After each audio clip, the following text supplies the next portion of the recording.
So this is our World Hindu Congress Forum, so let's do what we do at home when we start a good karya. Om Shri Ganeshaya Namaha. We are Maharashtrians, so we always do that. Namaskar, Namaste. Sanjay, my speech is going to be very interesting, I think, because Sanjay told me that Raja Krishnamurti could not make it because his flights were delayed. So he said, Swati, you are it. So I'm going to do this off the cuff. Like Sanjay and I, we are very good friends. I was born and brought up in India. I grew up in Nagpur, and I grew up with my grandparents. And then, of course, like they do in India when I was out of college, they ran into this young man and his family called Dandekar. And my grandfather said, they called me Papu at home. They said, Papu, we have found a great young, bright man for you, and you're going to get married. And I said, can I see him? And my grandfather said, that's allowed. So anyway, ours is arranged marriage. And I came here in 1973. But before I left India, I'll tell you a story of my great-grandfather who gave me the advice. That advice I have kept with me till today. I was packing my suitcase to come to United States, and I made a comment in Marathi. I wish that people of Iowa, that's where I was landing in Cedar Rapids, Iowa, would accept me.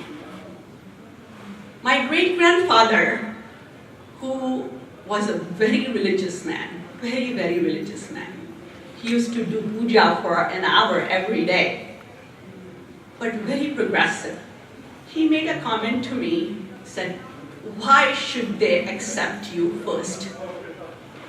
That was his question to me.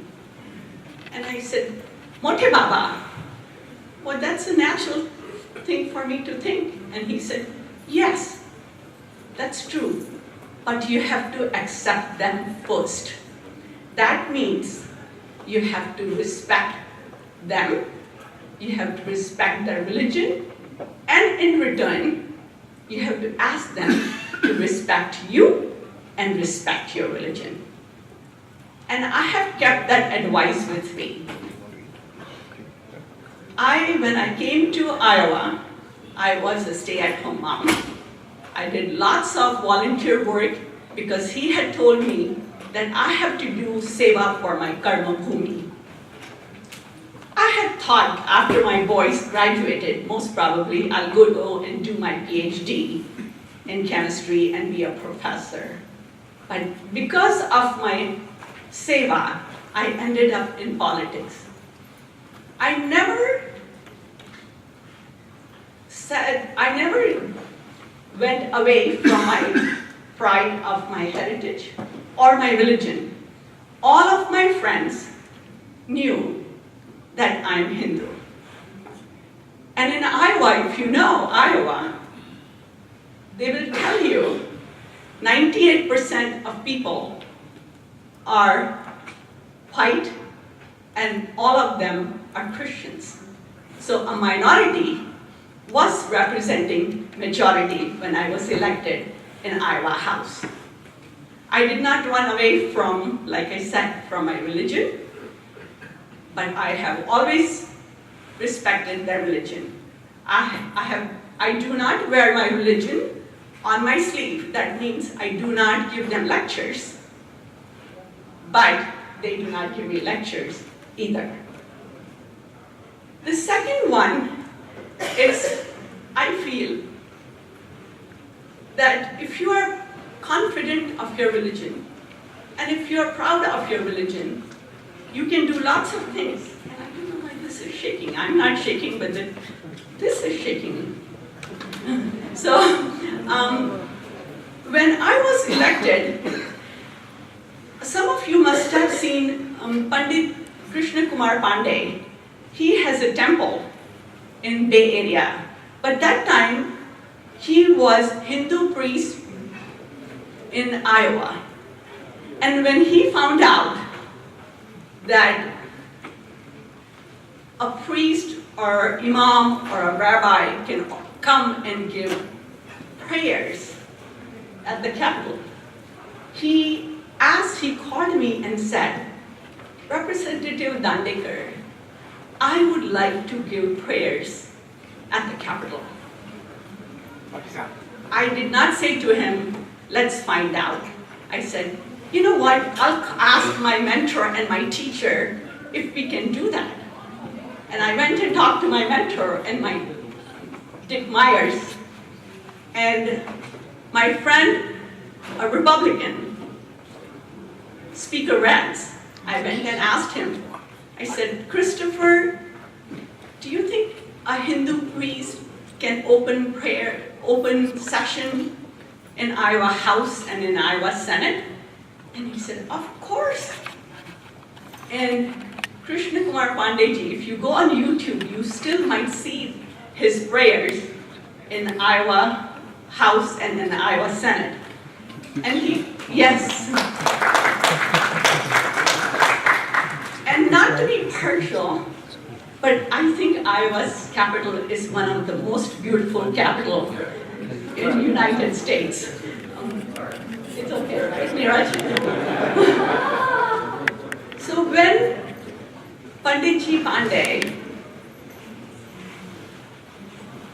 he read 2 shlokas, because we have rules in Iowa Senate and in Iowa House. It has to be non-denominational. You cannot say in Jesus' name, or you cannot say I will do Ganesh Puja. So he had 3 shlokas.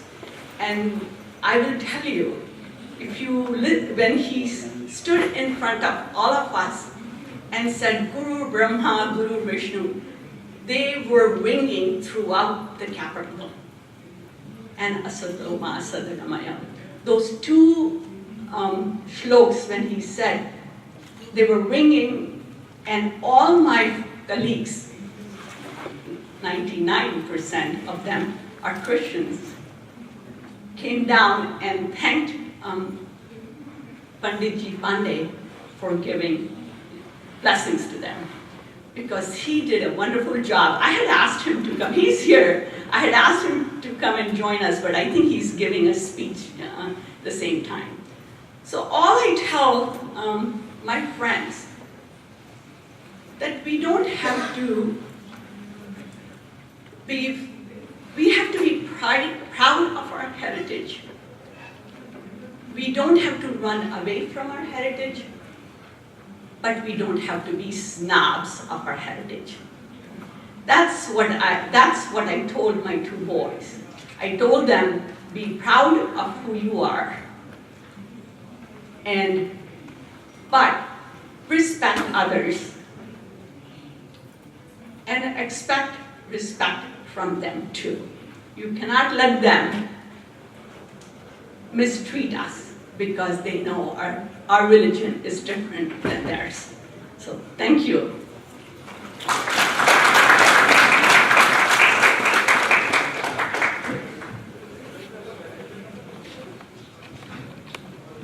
Thank you, Swati. Very inspirational. And as you get to know her more, you'll get inspired more. Speaking of that, we have our next speaker, Shri Sathi. Adi, you can either sit there and make your remarks, or you can come up there. Feel free, whatever works for you. I'll go there. Okay, come on. Yeah.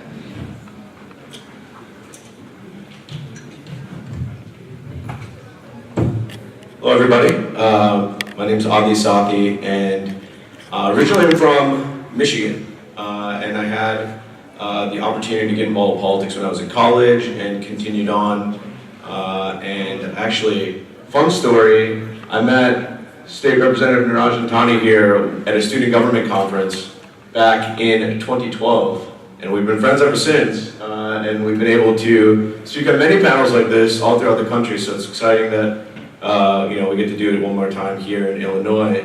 And at that time, and I don't know if he wants me to say this, because I think we're doing all right now, but we both ran for student government president at the University of Michigan and Ohio State, and we both lost. And we thought, maybe that was the end of our political careers, but here we are still, so.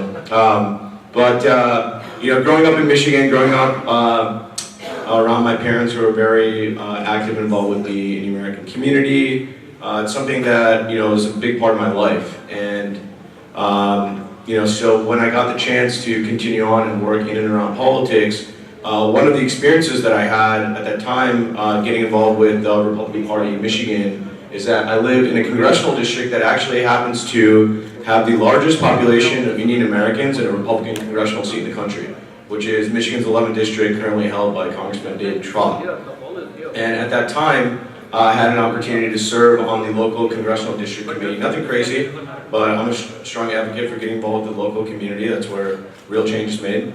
And at that time, candidate then, Dave Trott, was interested in being a congressman in the district, and he recognized that there was a large Indian American community there, and because he had known me at the time from being involved with the party, I got a chance to get him to the different Hindu temples in the district, make sure that he was showing up to these different events, and making sure that he was actually engaging with the community.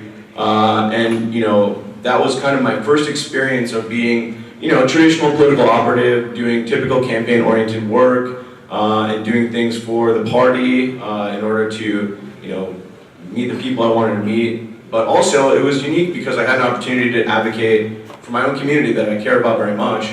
And ultimately, the congressman did get elected, and since then, he's done a lot with the community still to this day.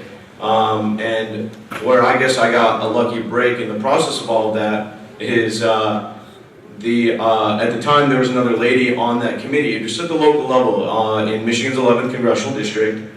She spent time on that committee, and later that year, a year or so after that, she decided that she was going to run to be the chair of the Michigan Republican Party. And she had known me, and I was interested in continuing to work with the party in Michigan, so I decided to run and be one of her vice chairs. So it was a 5-month campaign. I traveled across the state of Michigan. I met with these delegates, which very similar to Iowa, or really most anywhere. Both sides of the aisle, by the way. Traditionally, small town white people. That's just, it is what it is. And so being able to talk to these folks and go out there and get a chance to tell them who I was and what I was trying to accomplish and how we really aligned on a lot of the same interests, I just look a little different. I have a little bit of a different name. I think for a lot of these people, I thought it was valuable because they probably never met an Indian American person their entire life before. And so I understood that whatever I say to them is going to be what they think of our entire community. So, it was important to me that I got out there, and ultimately, I did get elected. I got a chance to serve a 2-year term as vice chairman of the Republican Party in Michigan right after I finished grad school. And that was through the 2016 election cycle. And where I guess I got my real lucky break is because of that experience, and because President Trump was elected by virtue of Michigan delivering the votes that he needed, he made the chair in Michigan the national chair of the party. So that same lady I met randomly doing stuff in my local community is now the RNC chairwoman, Ronna McDaniel. And I had a chance to follow her into the building, and now I'm the director of Asian Pacific American engagement nationally for the party. So what I get to do is travel all throughout. What I get to do is travel all throughout the country and work with people and communities and groups and organize events and make sure that people that look like us get access to these different congressional leaders and different party leaders. And I think that, from my perspective and understanding politics and having lived it for the last 8 years or so, I would say that, the Jewish American community, or having worked for Senator Orrin Hatch at one point and watched the Mormon community really organize around, their values and their background, and now being able to be advocates for their communities in Washington, in state legislatures. I think that we're maybe 15 years behind where they are, but we're catching up fast. And I get the chance to go out every single day and work with people who I care about and make sure that, we're still getting more and more people involved. And, even since I think February, I've been to 16 states now, and we put on like 60 events all throughout the country. Tomorrow I'm going to Texas. And I think that the midterms are going to define maybe things for the party, but I hope that the work that I'm doing now will create an opportunity for more growth for people to get more and more involved. And so that's what I'm passionate about, and that's why I'm here today. So if you have any questions about that and how to become more of an active person in any party really, or specifically the Republican Party, obviously, definitely talk to me. And that's what she's here for, Yeah, we got to be in all the parties, right? All right, well, thank you.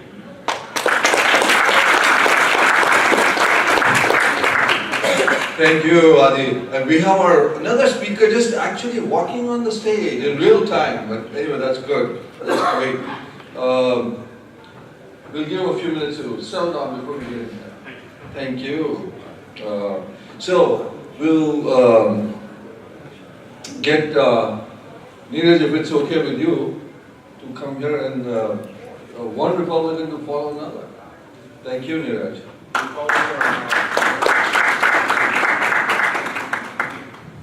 Well, thank you, Sanjay Bhai, Ambassador and Councilor, and most importantly, fellow Hindus for having me here today.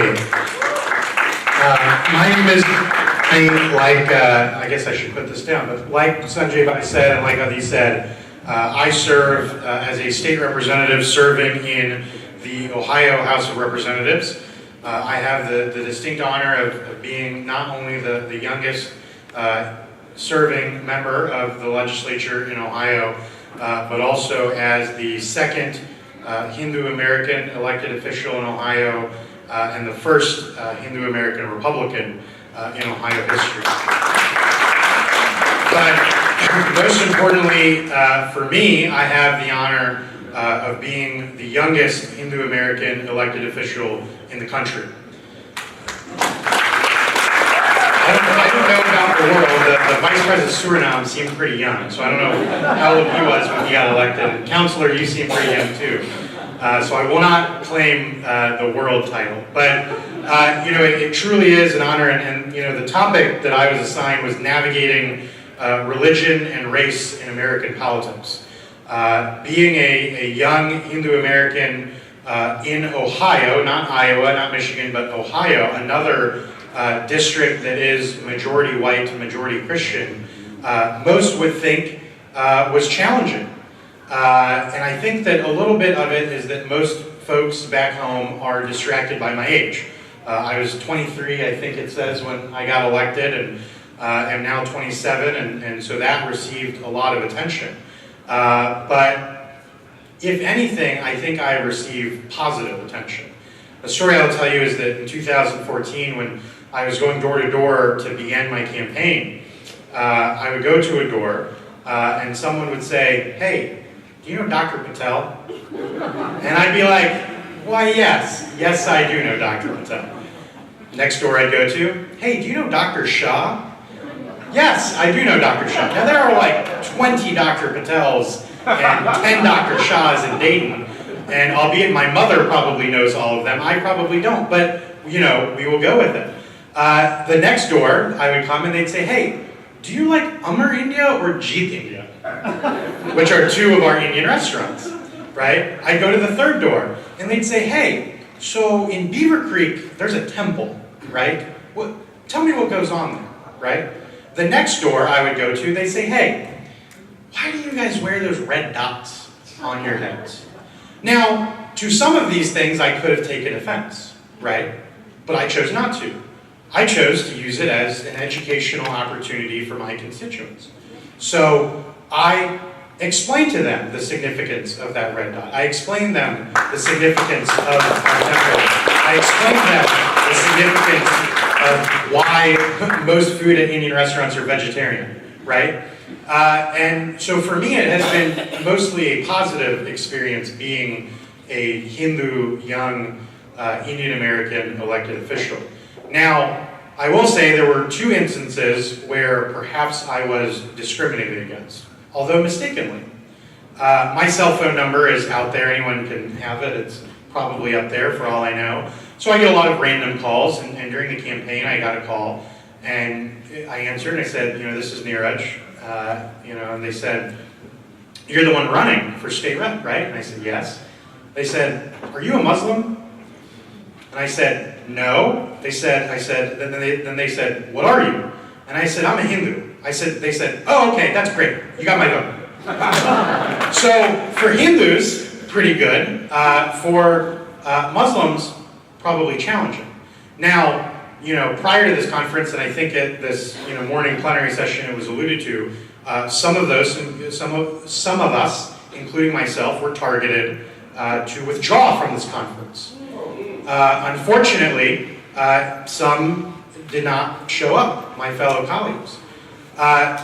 Unfortunately, this movement to discredit this conference and this organization was from an element that is sympathetic to radical Islam, that are Hindu apologists, that are very weak when it comes to their Hinduism. And I find that frightening that even within the Indian American community, even within fellow Hindu Americans, they would apologize for our faith. They would sympathize with those that are not for us. And so, if there's ever a time for us to be politically active, it is now. Now, I see a few of my friends from the Hindu American Foundation in here, and so I will apologize to them because the next thing I talk about it at all of their events. But in 2013, and this is why it's extremely important for us to be active in all of these sectors, all 7 of the sectors represented at this conference. In 2013, the Pew Research Foundation did a poll on religions and what people know of them and think of them, right? And there are essentially 2 markers in anything, politics and in any poll. There is familiarity, right? Name ID, if you will, and likability, favorability, right? Do you know who that person is or what that religion is? And do you like it? Okay? So in this poll, Christianity received about 95% familiarity. Okay? Judaism, about 70%. Islam, about 80%. On favorability, Christianity had about 85–90% favorability. Islam had about 25% favorability. Judaism had about 66% favorability. So good for Christianity, good for Judaism. A little bit of work to do for our Jewish friends. Islam is really struggling in public opinion in America. Now the problem is with Islam, Christianity, and Judaism, their familiarity is so high that they don't really have room to spread their message or to change minds. People are pretty settled in their opinions. Now, Hinduism. Hinduism was the least familiar religion in America. Americans felt that they were least familiar with Hinduism, even behind Buddhism. And also, how cool was the Dalai Lama doing a video? I mean, that was pretty incredible. But even below Buddhism, Hinduism is rated amongst Americans as far as familiarity goes. When it comes to favorability, 50%. Neutral. Not for us, not against us. Now, what is the good? The good is that we can boost our familiarity, and with it, our likability and favorability to 100. The bad is it could very easily go the other way. Okay? So in the next 10 years, it is essentially going to be decided whether the Americans at large like Hindus or don't. And so that's why every single time there's a TV show or that CNN very bad documentary, those things matter because that enters the consciousness of society. And that affects us politically because we cannot run unless Hindus are looked on favorably. In the first article I had, it mentioned my religion. And so my urging to you is to help us. Open up your temples. Open up your events. Open up your Diwali celebrations. Talk to the media. Because a huge part of politics is this external focus. And so if you're going to help me, and if you're going to help the ambassador and to Adi and our friends, and I don't know what it's like in Germany or the UK, if you're going to help our friends around the world, we need to be externally focused. Thank you.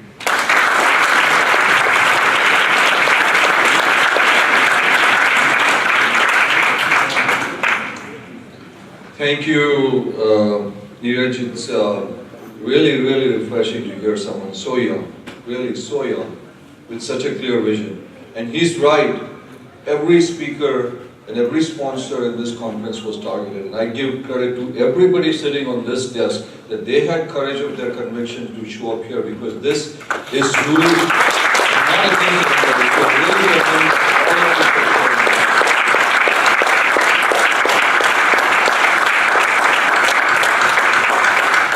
Because as a community, we need to remember our friends and also need to remember the people who did not show up. That is a very important message for the people who did not show up.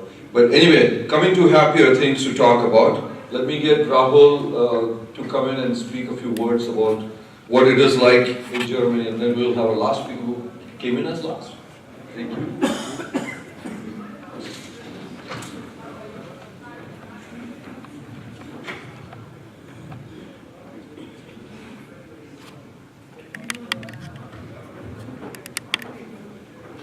Dear panel members, dear ladies and gentlemen, सबसे पहले मेरा आप सबको सादर नमस्कार. It is a great day to talk, and if we think about Chicago, and the first thing our mind it comes is about Swami Vivekananda ji, and वर्षों पहले उन्होंने जो यहाँ पर एक सोच का उत्पन्न किया था, आज वो हमारी कर्मभूमि यहाँ बनी है. तो I am very happy and proud to talk on this stage to you. We let's start the presentation. Yeah. Let's fly from Chicago to Germany. I would like to talk about local politics from Germany. And I just prepared 4 basic points for you. We will start with the current situation of Germany, and following by some facts and numbers of Indians and also from Bharatiya, for Indian roots that are living there.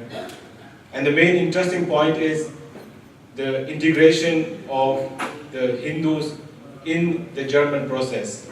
Like, we have so many social organizations, they are doing their work in Germany, and how can we integrate them in the German process? How can we integrate the Indian and the Bharatiya community to each other? Following by this, I would like to talk about my experience and the future development of Hindus that are living in Germany and also in my town in Frankfurt. So let's begin with the current situation. Most of the Bharatiya, they are living in Germany. They come to me and say, it is very hard for you because you are born in India and now you are living here in Germany with the German culture. Can you handle that? And I just reply, it's not a disadvantage for me. It's a benefit, because we Hindus, we have our own power, we have our own Shaktis, and we have some power getting from the German community. Like, the Germans are very punctual. They come on time, they're drinking their tea on time, and we know all the German qualities about the German cars, etc. And Germans are also famous for their beer, but this is another topic. And most important, what I told them is that we learn so much from our culture. We learn so much from our roots. This is one of them. Is what we learn is respect each other, give them other saman. And most of the kids, they are born up in Germany and they are not in touch with our social system, are not going to mandir or not attending any social function. They don't know how to give respect to the elders, and this is most important. After that, what is the meaning of patriotic? What is the meaning to love their country and love their roots? And we have to know our roots. After that, Indians are known for their hard work. And that together are the benefits what we need. And if we have the benefits from two of the countries, it comes the perfect combination for a successful integration. The power and the value of the Hindu Samaj must be encouraged to create valuable for the future of the Hindu Samaj. I think it's important to talk about the integration process of the Hindus living in our town. How can we do that? 2017, we have counted more than 100,000 Bharatiya in all over Germany. And I believe in Frankfurt, there are approximately 10 to 15,000 Bharatiya.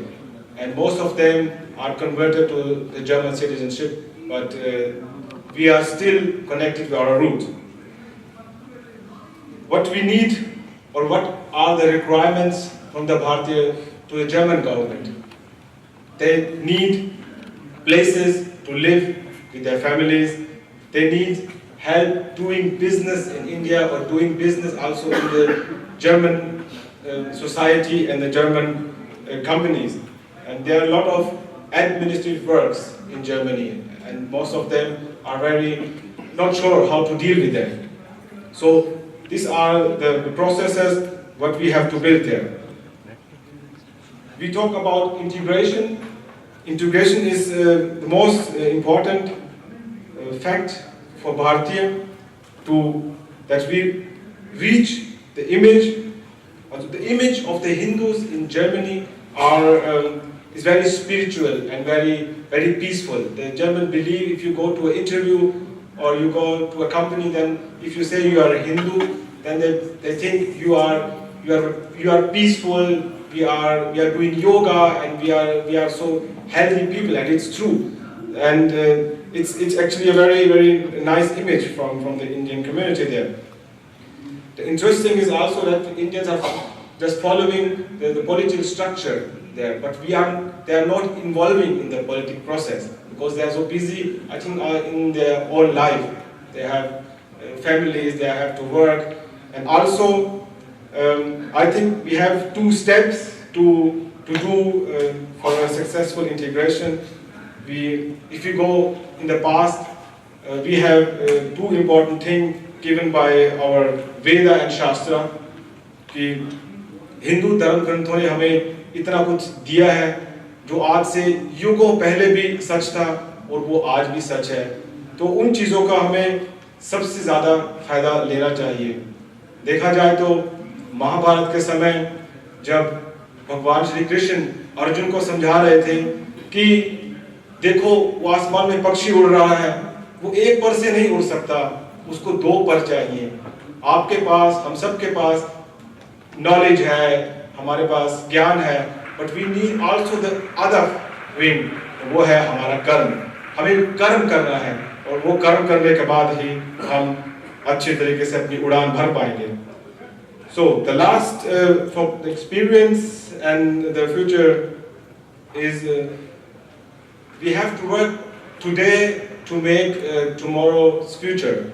So what we need is also that we get more support from our social communities, social associations. They are in Germany because we need more Diwali festivals.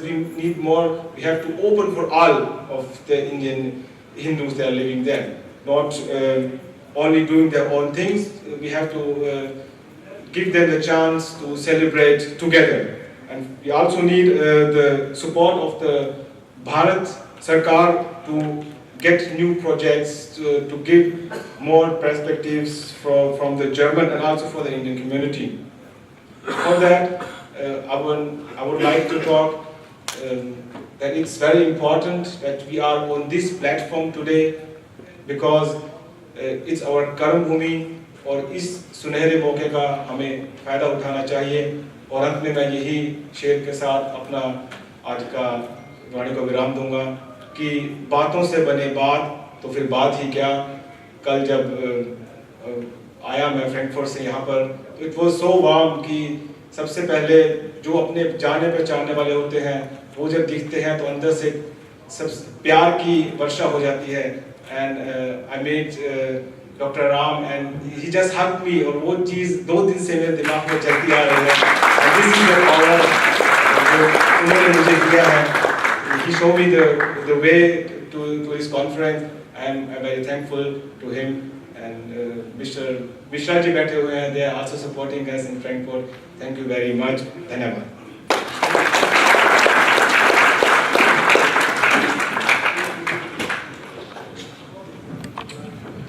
Thank you, Rahul. As you can see from these young folks, the future of the Hindu political identity is very, very strong.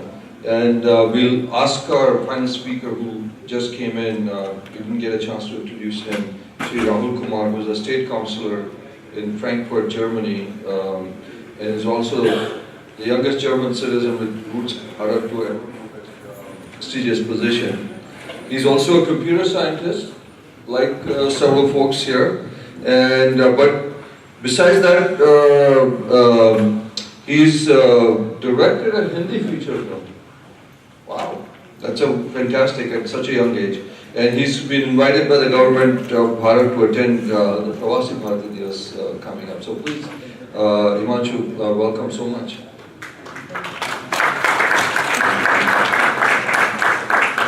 Thank you so much. It's an honor to be invited to be a part of this conference. And although I'm born and brought up in Norway, I will always be Indian because I'm always 5 minutes late to everywhere I go. So I'll start by apologizing for my delay, although that was because of another engagement in downtown, and the traffic was a bit much for me to handle.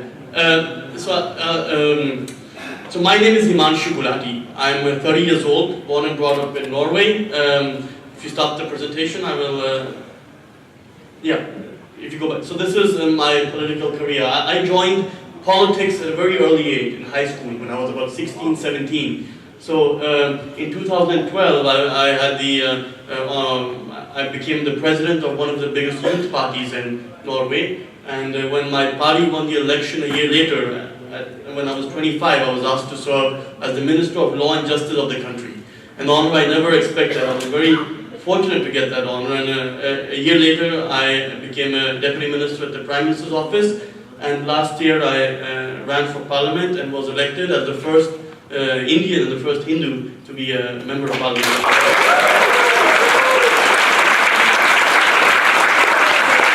Thank you very much. And I'm also very fortunate to have a delegation here from Norway who have come all the way to be a part of this conference.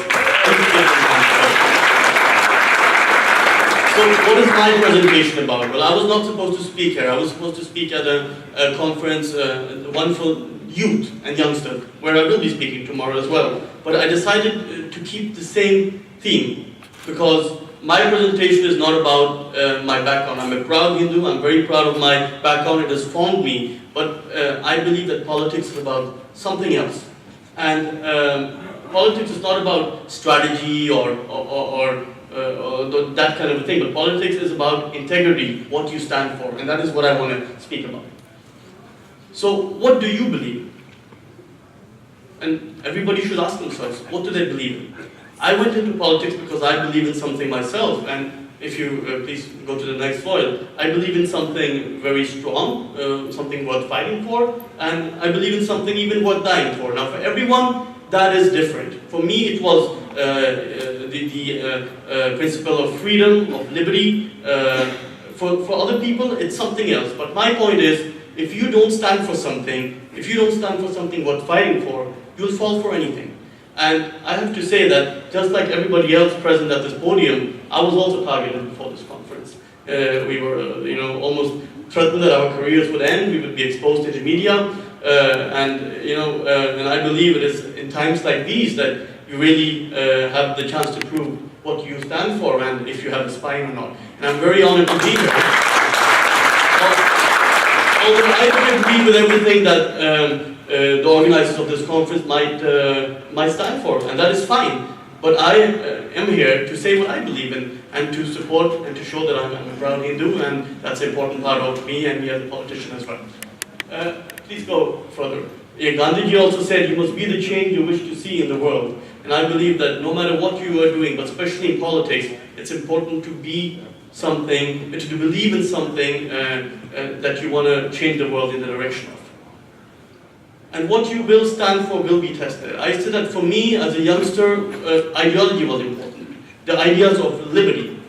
And in my history teacher's classroom, there was a quote hanging. Many of you might have heard it. It says, I might not believe in what you are saying, but I will fight with my life for your right to say it. That was for me an awakening when I was 11, 12 years old. But I've been tested on this, because people I disagree with who mean the exact opposite of me. Even their liberty to express what they believe has been challenged in recent years. And it is in these times that what you stand for is tested. And it's when you are able to stand up for those you disagree with that I think your character is also judged. And we must remember that as well, even when people we consider enemies or people we consider our opponents, when their liberties are at pressure, it's our duty to stand up for that as well. And I don't like all aspects of Indian culture, although Indian culture is a part of me, but I believe we have a lot of internal politics outside of politics, whether it's in families, it's in our communities, it's rivalry between organizations, even within friends groups or families groups. We must rid ourselves of these. We are one team, we must be happy of each other's success. If someone is doing something good, we should cheer them up, not push each other down. And unfortunately, I think we as Indians or with the Indian heritage sometimes have the tendency of pushing other people who do good down instead of being a part of their support crowd. In this July, I visited Chennai for the first time in my life, and while I was walking down Marina Beach, I saw there was a Swami Vivekananda house there. I didn't know there was such a house there, but then I found out that this is where he lived for a few years, so I went inside, and they made a very good 3D room where they have where they have made a video, an animation video of the speech he held in Chicago about 125 years ago, I believe. And when listening to that speech, there were a couple of words that really struck me. And I'll read them out. This was said by Swami Vivekananda in this city 125 years ago. If the parliament of religions has shown anything to the world, it is this. It is proof to the world that holiness, purity, and charity are not the exclusive possessions of any church in the world, and that every system has produced men and women of the most exalted character.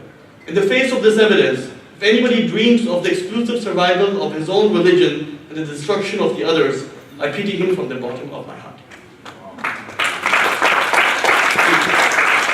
And the reason I'm saying this is that I am a Hindu, and I'm very proud to be a Hindu. It has formed me the way I am. It has formed me to what I am today. But I do not believe that religion should be the reason one enters politics. If religion is the reason you are in politics, I would urge you not to be in politics. Because religion is something that forms you as a character. It forms you as a person. It makes you who you are. And there are good people of all religion. But religion is sort of an operative model in your personal life. Your faith forms you. But politics is an operative model for society. How we make society good for all of us. So religion is very important to the way we become. But religion should not be what, and many people may disagree with me, but I believe that you should believe in something else than religion for your mission and politics. And another thing I also urge everybody is to be yourself and dare to be different, because I think one of the problems in politics that we have at the moment is that politicians are more and more similar, because politics is very professionalized. People enter in an early age like me, and they get formed in the system. But I believe that people should dare to be different. They should dare to be themselves. And even if you look in, some of the most respected people around the world who are in politics, I think they're respected because of their integrity and the way that they dare to be different. Senator John McCain just passed away a couple of days ago, and it was touching to see how his most brutal opponents were the ones cheering him the most. because he was a man of integrity who dared to even challenge his own party when his conviction demanded him to do that. And he dared to stand out from the crowd, and I think that's one of the reasons he's considered as great as he was. And I'm from a party on the right side of politics, not right or wrong, but left or right side of politics. So Bernie Sanders is someone I disagree with a lot. I could never vote for him. But I have tremendous respect for the guy because, in a country like in Norway, even though I'm in the most rightmost party, we're still called socialists because European politics is far to the left from the United States. But Bernie Sanders is a guy who, running in the United States, dared to call himself a socialist. I respect that he stands for something, he believes in it, he fights it, although how much I disagree with him. And I think the reason he reached the heights he did, fighting against the Clintons, but still giving them a proper fight, is that he dared to be what he was, instead of trying to be a conformed part of his party. Next one, please. Some wise words from Swami Vivekananda ji, and my point is that if you have an idol, if you have somebody you look up to, then learn from them, but don't become them. Take the good from them, but don't become them. Next point. So, who here wants to achieve something great in life? Raise your hands, everybody. Then I realize my time is going up, but I'll come with one last advice then. Then there's one rule: do not care what people say, because people will talk. They will push you down. If you have dreams, you will be laughed at. You will be, even sometimes your parents try to urge you from not doing something because they truly believe they are saying the right thing. But if you want to achieve something, you must sometimes close your ear to what people are saying and follow your own convictions, whether it's in politics or anything else. Thank you very much for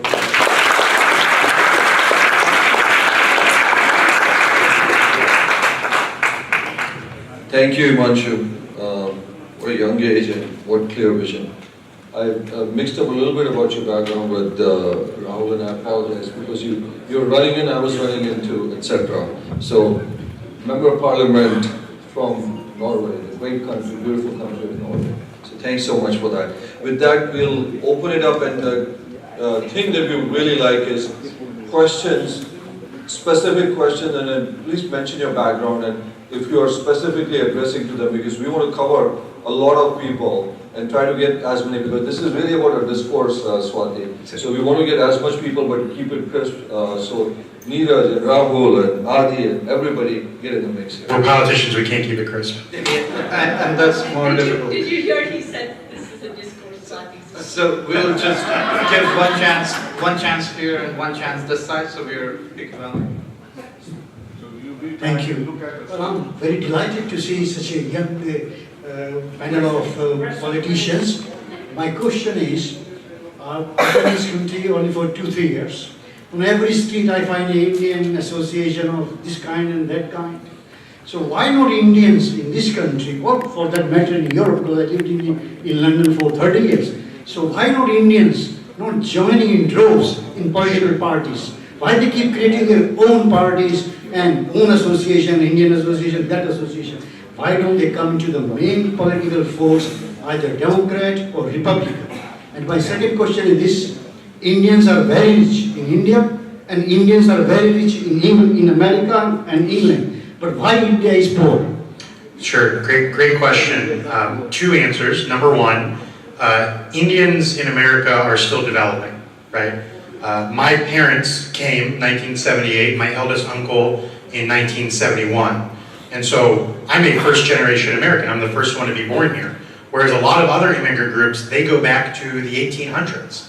And so they have had more time to develop politically. So, as time goes on, you will see, I think, us develop more politically. The second reason is that we as Indian Americans are doing very well. Now, there are issues, as in any community, but overall doing very well. And there is nothing that unites us in purpose, necessarily. So if we take a look at our Jewish friends, AIPAC is one organization. It's seen as the organization. They have 17,000 people at their conference in DC every year because Israel is under attack. Every day of the year, Israel is under attack by many countries.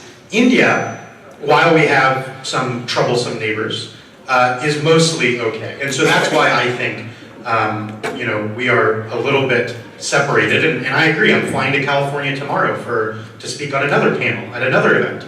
But those are the two reasons. From my last 3.5 years in this business, that's what I can tell you.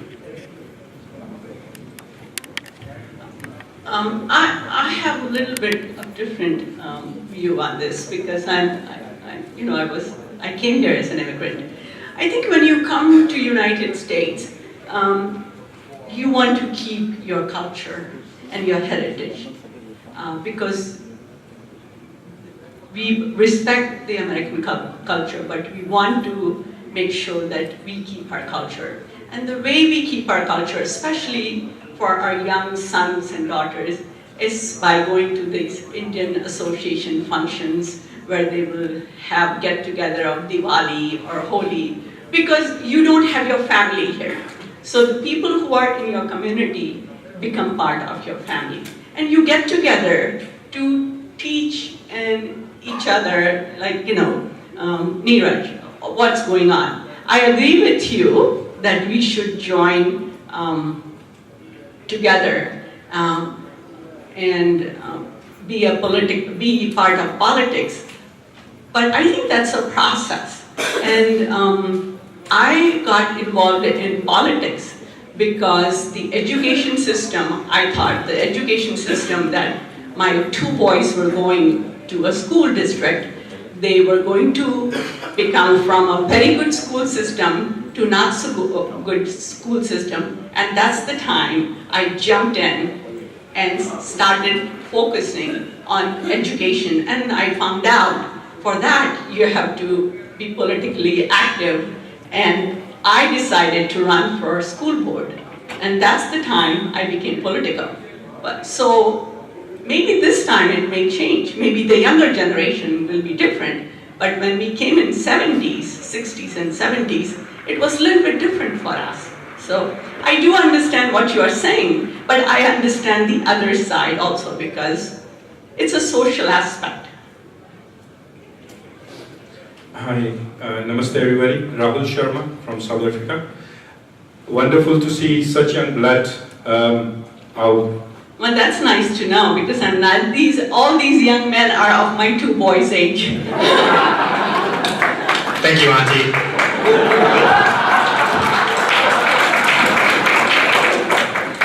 Guys, stopping politicians and stealing my thunder here.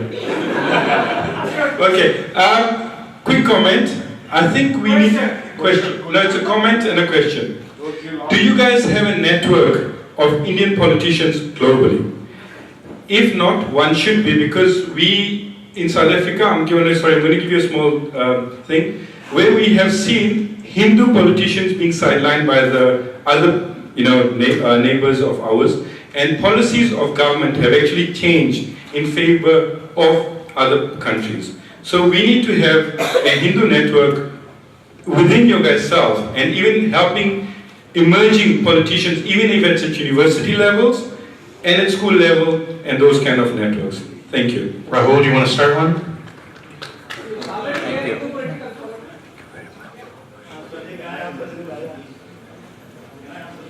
Okay. This is Mr. Bindra, who's a member of Parliament from New Zealand. He's going to be on our panel tomorrow. Thank you for that question. Actually, the World Hindu Democratic Forum already exists. My office did some research on that, and my office found out in 2015 that there are 101 members of parliament in 20 different countries, and those 101 are of Hindu origin. Thank you. Mr. Bindra, I think the question was, are they networked, or are they aware of each other, or are they connected? I don't think Neeraj knows all 122, or does Adi, or Rahul, or Himanshu. No, actually, at the moment they are not, but Swamiji is doing some great work in that direction. Agreed. And I'm a small part of that team. Our aim is to bring all those MPs together on one stage at Sunday. Hello everybody, I am very, very proud of all of you. At young age you are doing so much, and at this age also you are doing great. She was contesting election in Iowa. I was giving voluntary service to Mercy University of Iowa. Question is related to this. First I want to congratulate her that I know how much picketing she did. मोर्चे ले गई और सब करके एकदम popular हो गई और फिर जीत के आ गई एकदम स्टेट काउंसिल में. So she was very wonderful that time. Now I know we are proud of all of you. I don't think that. But one more thing I want to comment here is, and then ask the question. In 1996, my husband, Dr. Prabhakar Joshi, and Dr. Savita Joshi, we were professors in South Carolina, and we contested the election for US Congress. And our manifesto was based on Vedic philosophy, because this is the universal culture, universal truth that we saw. So what our problems were, that I want to ask the question. My problem was that most of the Indians do not register for the voting. Don't go even in registered, they don't go for voting. So another thing is, we lost because we didn't spend lot of money like other American Congress people that who were wanted to contest us. But our popular thing was not that they asked us, they have read all our manifesto. So we thought that we don't need chair. They can go and tell what we are to do. But the finance was our problem. We didn't spend the finance. How do you none of you got commented on finance. So how did you raise the money to contest the election?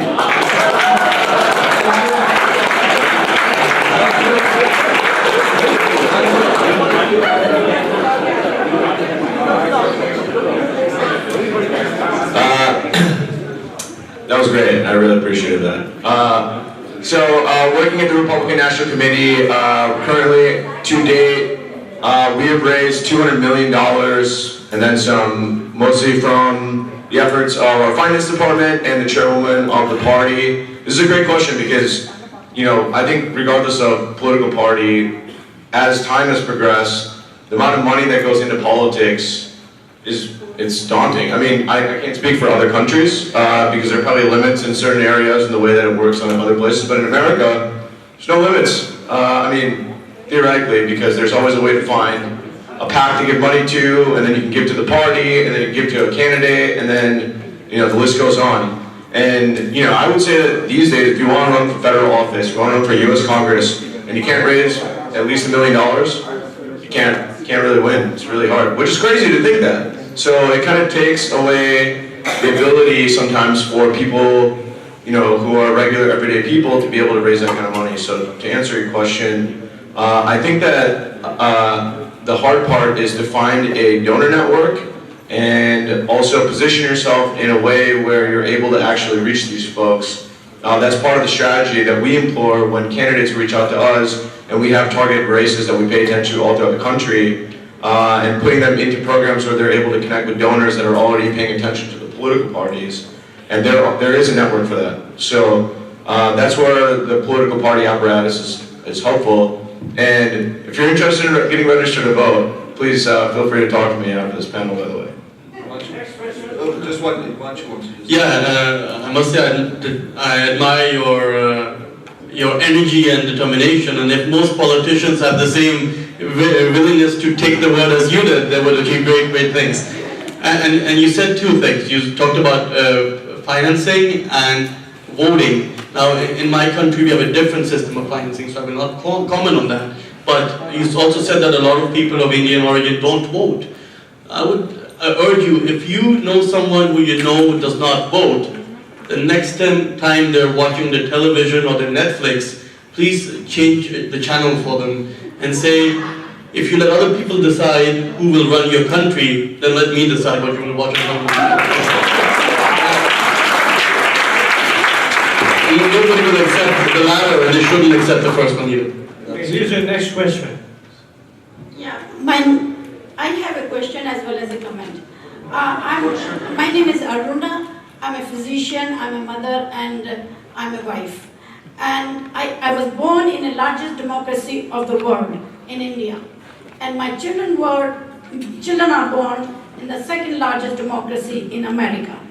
My dilemma and my question, which come a little bit later on, in India, where I was born, the largest democracy, whether the people came as a refugee or they invaded, we gave them their holidays, revered them. Yet, my children are born in the second largest country, very liberal, and I revered also another country, America. But every holiday, when we celebrate, now they are in a profession, different profession, medical and computer science. They have a test and the classes. I can tell them, come on those holidays, I'll pay for the flight ticket and all, but they say they have their test. So my question is now, what we can or anybody can do to reduce this disparity of this holiday. Not even holiday. There was one stamp was approved by United States of America, and being an ideal citizen of this country, many times when I went to the post office, I was told you have to order it through internet, and I said you should have it. This is one of the stamp our holiday.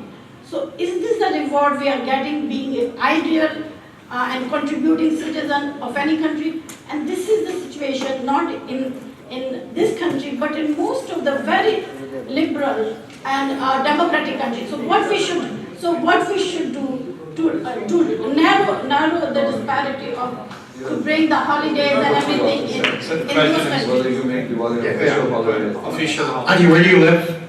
I live in Western in New York, thank you. So to answer briefly, since we have a lot of other questions, a state legislature could pass a accommodation statute, right, to require that public accommodation be made depending on religion for every school district, and a particular school district could do that too. And that's actually a really interesting idea that has never brought to me, so perhaps we can have some further discussion about it, but it is within possibility to have a public accommodation statute. You have to talk to your legislators. And that's one of the, that's what I was telling Neeraj. We need to be at the table, have a conversation, and should be there, like our first question was, we should be at the table and should be pushing for issues that are important to us.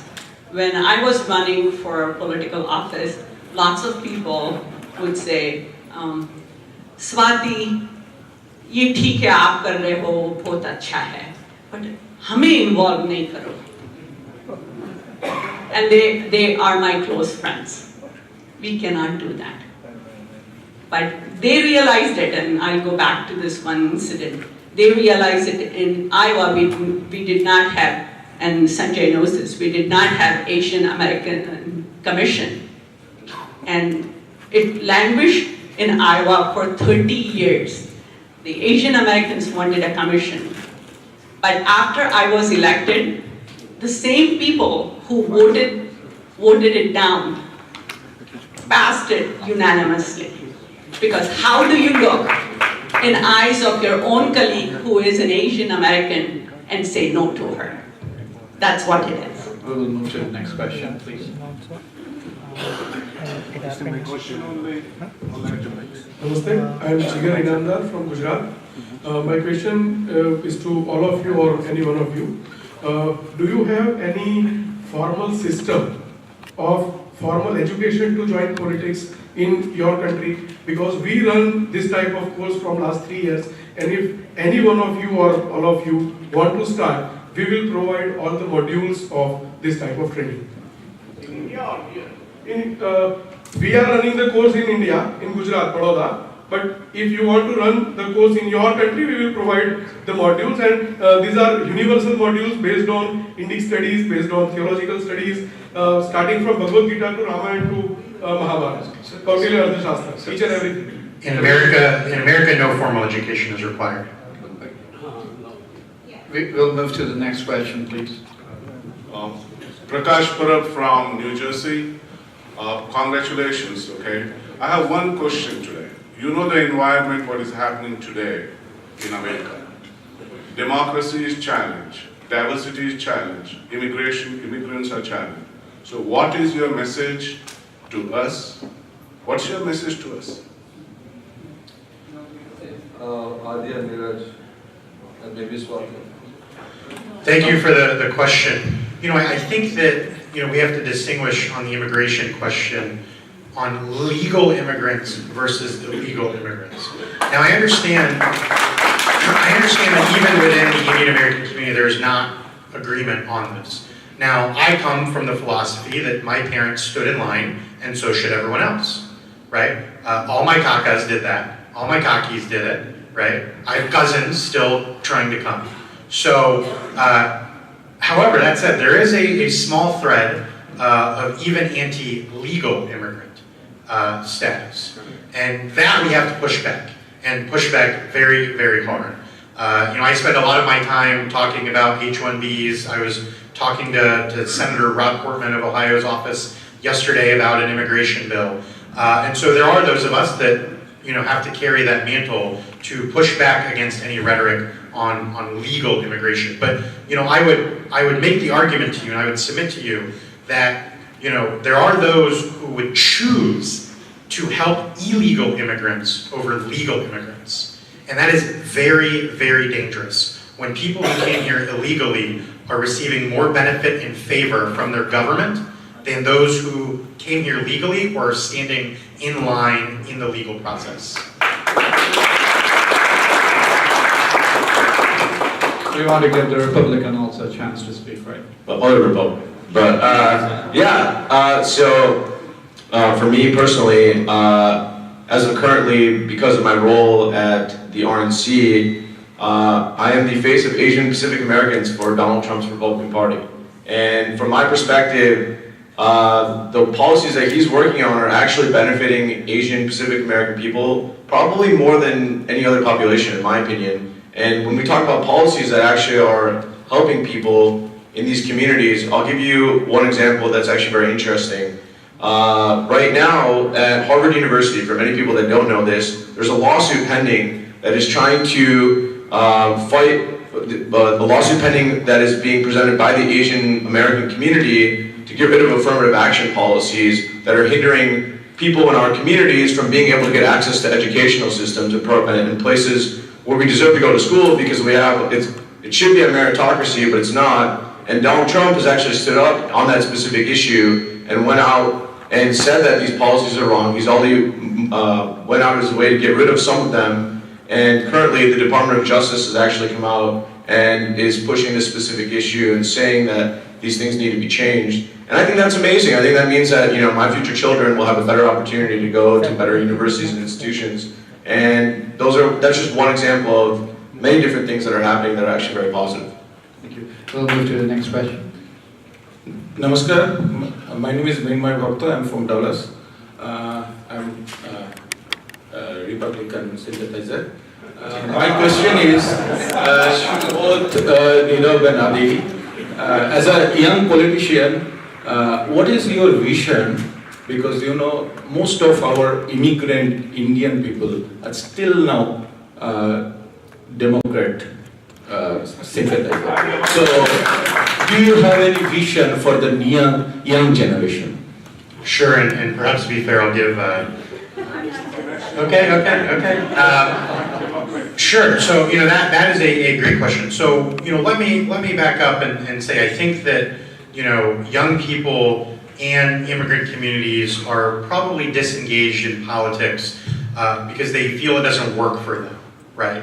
And so above all, even above being a Republican or a Democrat, it's really about making government work for people, right? I don't believe that Democrats are bad people. I believe that they have different answers I believe that they have different answers to the same problems. But at the end of the day, we're all trying to solve the same problem. So I think that's important. Now, as far as the partisan question, look, I think that, I speaking as a Republican elected official, would make the argument that, at least at the state level, a pro-business, pro-growth party benefits Indian Americans as the highest per capita earning group in America, as the highest educational group in America. Now, the problem with the Republican Party, now going back to 2012, I've been the foremost critic of the Republican Party on outreach to young people and to minority groups. The problem with us is that it's not necessarily the policies, it's that our message is not catered at all to immigrant communities, and our elected officials are scared to show up, okay? I have put in a lot of time and effort into getting white Republican elected officials in front of Indian and Asian groups. Now, 6 years later, it's still not easy, but it's getting better, right? Now, Democrats are great at going to minority groups and to spreading their message. And showing up is extremely, extremely important in politics. And so, we have a lot of work to do in the Republican Party. That's literally his job. And it's getting better, but we're working on spreading our message. I will move to the next question. Hi, my name's Miri from the United Kingdom. It's really encouraging to see all of you actually standing in office. We've got more and more people in Parliament in the UK as well. I've done some work with the Conservative Party, and I do a lot of work with young people as well. And it's all about trying to getting them engaged. So we've got this problem that, I think it's around 50% voted in the last US elections, 48% of people under 29 voted in the UK elections. That was after Brexit.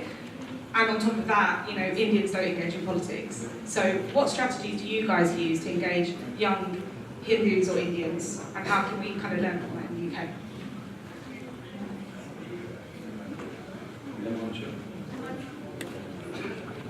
I can tell about the structure in Germany. We are actually right now searching for such projects that we can encourage the young generation of Hindus or from Bharatiya. They are interested to join the politics. But as we said, they are very busy with their own life, to structure, to run the family and to get a good job.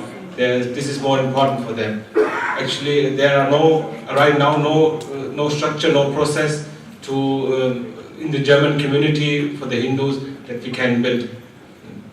I hope we find there is some way to give them opportunity.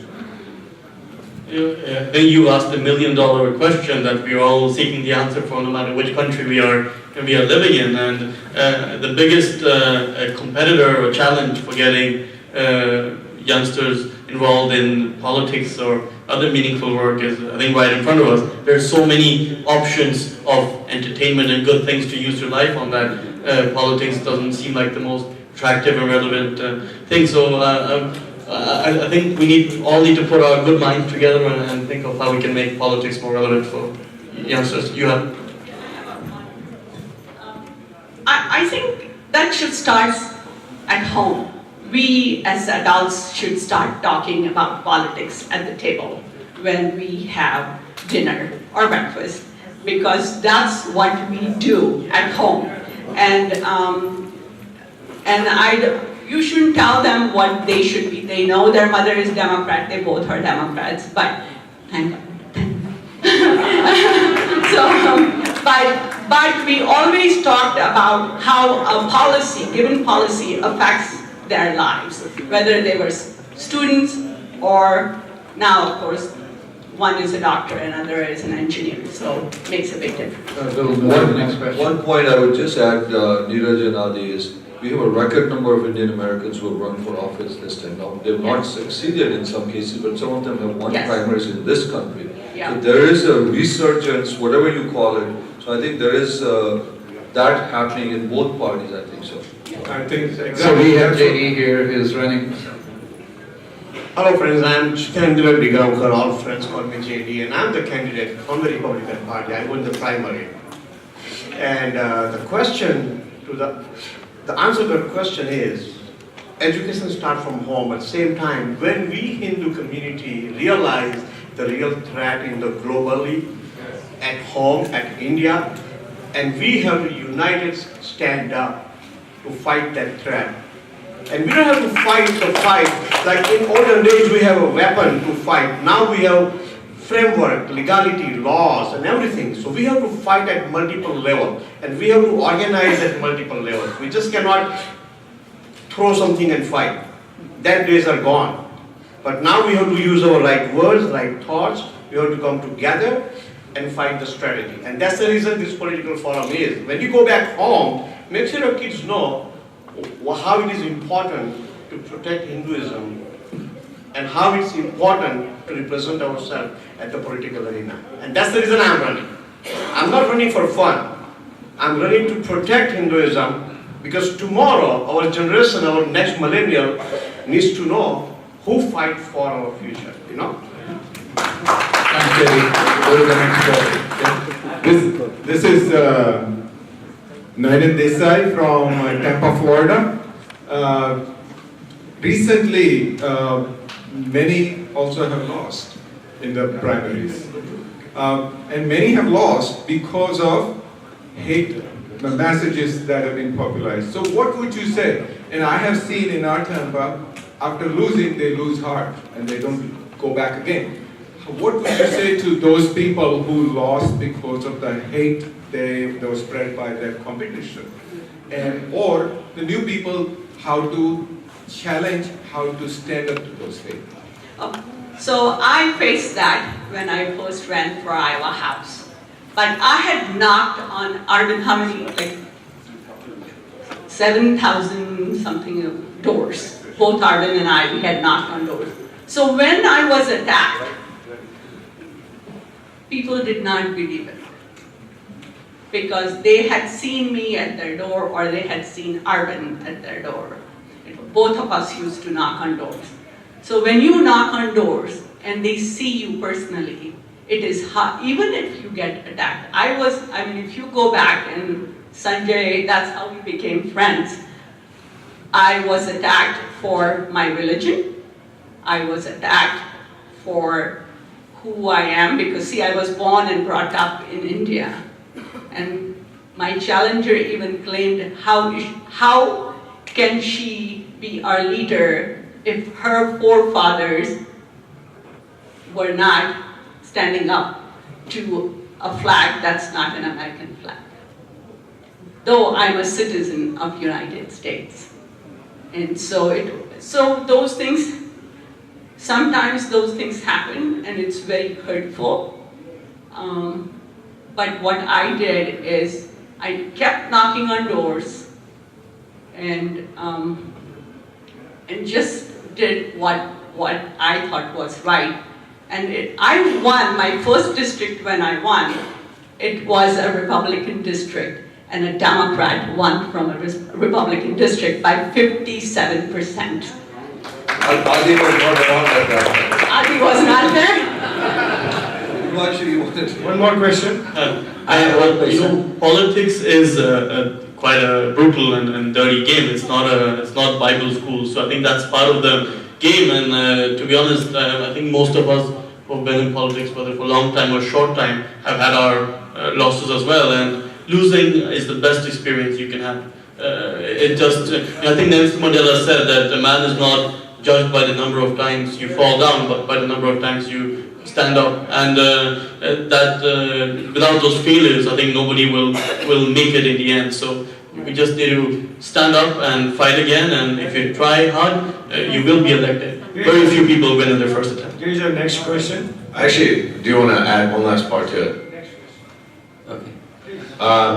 So there's one thing that I want to add is that I think that a lot of people make the mistake of trying to get involved and running for maybe like, you know, too high of a political office and they don't recognize the importance of being involved at the local level. I mean, we discussed how you started out on the school board and then, you know, one thing led to another and later eventually became an ambassador. And a lot of that has to do with getting to know these people on the ground level, and if at least in an American political perspective, the political establishment is real. If you're not going to be willing to play ball with them, I mean, there's ways to get around that, but if you work with these people that are power brokers in their communities, most likely they're not Indian American, they're just not going to be. But like, building trust with them at that level, they will turn around and elevate you. And being able to think that way definitely helps people succeed further than others, and that's just something that I want to add to people. Don't be afraid to run for a school board. You don't always have to run for the US Senate or something like that. Okay, I have another question. In this world, like the immigration issue is very much everywhere. We being immigrant and like our descendants of immigrant, we are less or more affected by these things. In your respective countries, from wherever it may be, how this issue gonna swing your elections? Or like if you are in metropolitan, like in United States, with few hundred votes, like immigrants can swing the election. So how you find these issues gonna affect future politics?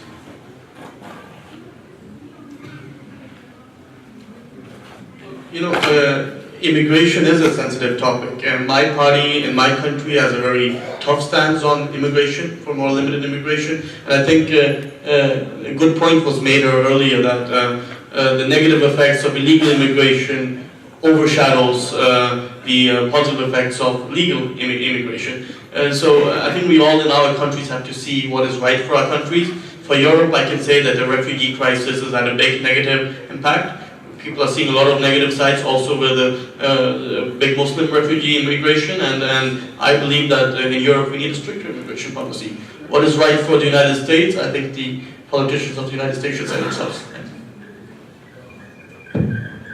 I would just reiterate the difference between illegal immigration and legal immigration. Illegal immigration and dealing with that problem, whether it's border security or the folks who are already here, polls as a very important issue. Legal immigration doesn't poll really at all, and it doesn't make an outcome of an election, but illegal immigration certainly does. We'll move to the last question. Very much.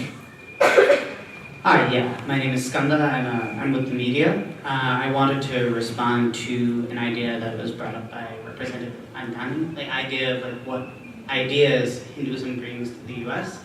And I also, following up from that, the impact of the opposition to this conference. How do you respond to that? And that's for the panel.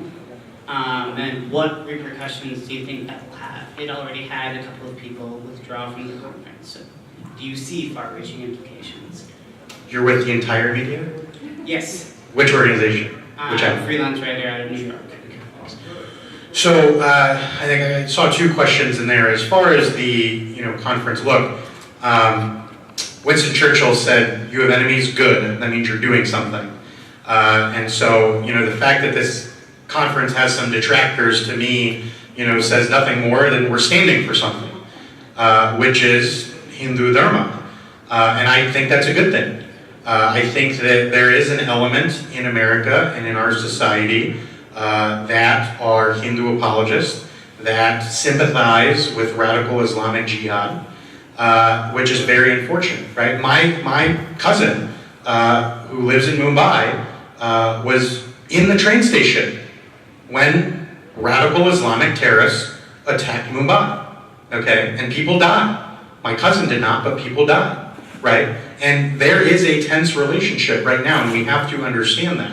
And what politicians and what elected leaders are going to do is either to stand up for ourselves or to allow those elements to run over us. And so I'm happy to stand up for my Hinduism.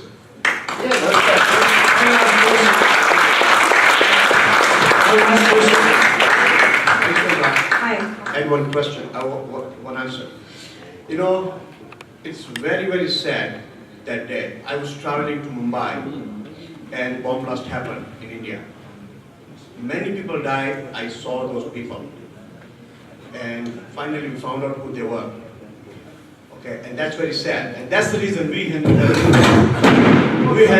has to unite it. And that threat still happened today. Many speakers have backed out. Those spineless Hindus, we don't need them anywhere.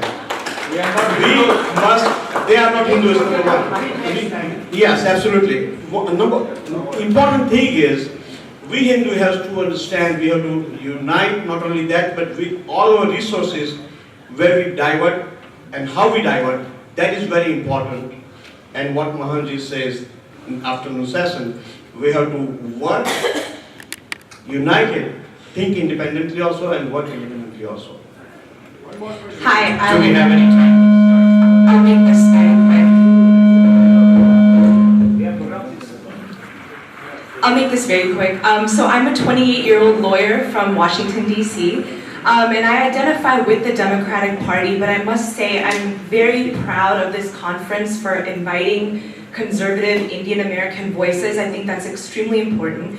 So my question for you comes from this context. You know, practicing law in DC, I'm surrounded by a lot of South Asian American liberal groups who really demonize the other side. I'm usually in an echo chamber, and very often I see our side really shutting down dialogue and discourse. Being young, you know, Hindu American Republicans my age, how have you guys overcome this demonization of your political ideologies? And what is your advice for uniting Hindu Americans and Indian Americans to enter politics and keeping aside our partisan differences for the greater good? Thank you. And thank you for the question. You know, it's unfortunate because I believe in civil discourse, right? I think civil discourse is extremely important. I have a lot of friends who are Democrats that I can have civil discourse with.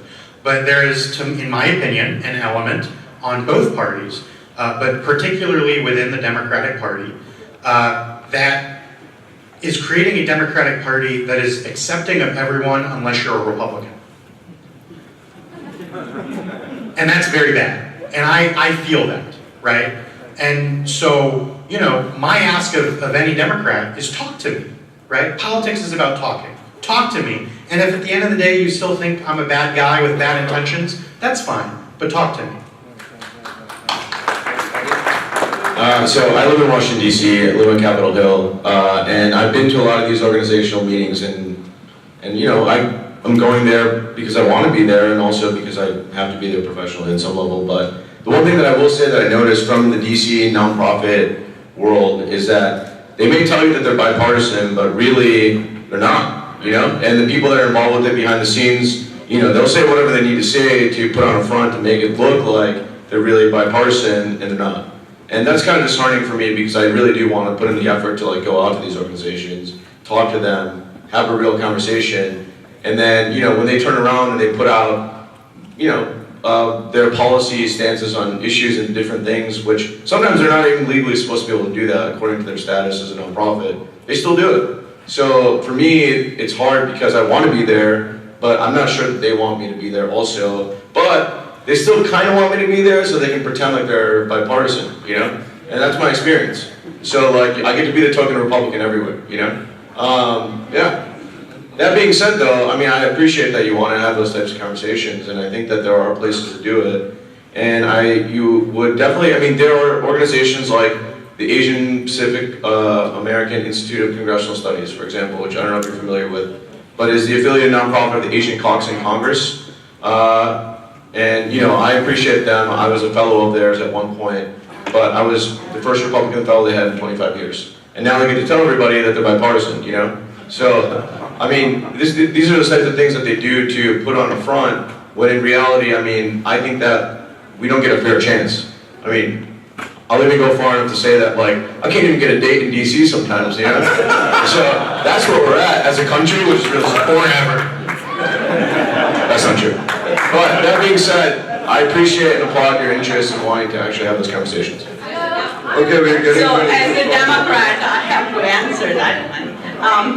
I think very quick statement, if I may. I'm part of the parliamentary outreach system in the United Kingdom, and I have to say that the least support I have in terms of parliament outreach to the Hindu community is from the British Hindu MPs who have reached heights of their political career. I just hope that when you people are there on the panel, you reach heights of your political career, you don't forget the young Hindus who want to achieve great heights. This is a problem I have with Hindu members of parliament in the UK. I don't think our friends will let us forget that. So anyway, so the last point is what Neeraj and Adi said. There are some Democrats feel the same way. I think we as a country, we need to really start sitting together and start talking to each other. And I think if you talk to a Democrat, they will say exactly what you said to young Democrats. I know well. And I have felt there are times that I'm their token Democrat too. That's nothing wrong with it, but it's nice to know that you are a token Republican and I'm a token Democrat. So we're doing something right. So I think as a country, we do need to have a conversation and do what is best for our country. That's what I mean. Thank you. This has been a fantastic panel. I have to say that we need to give a great round of applause to our panelists.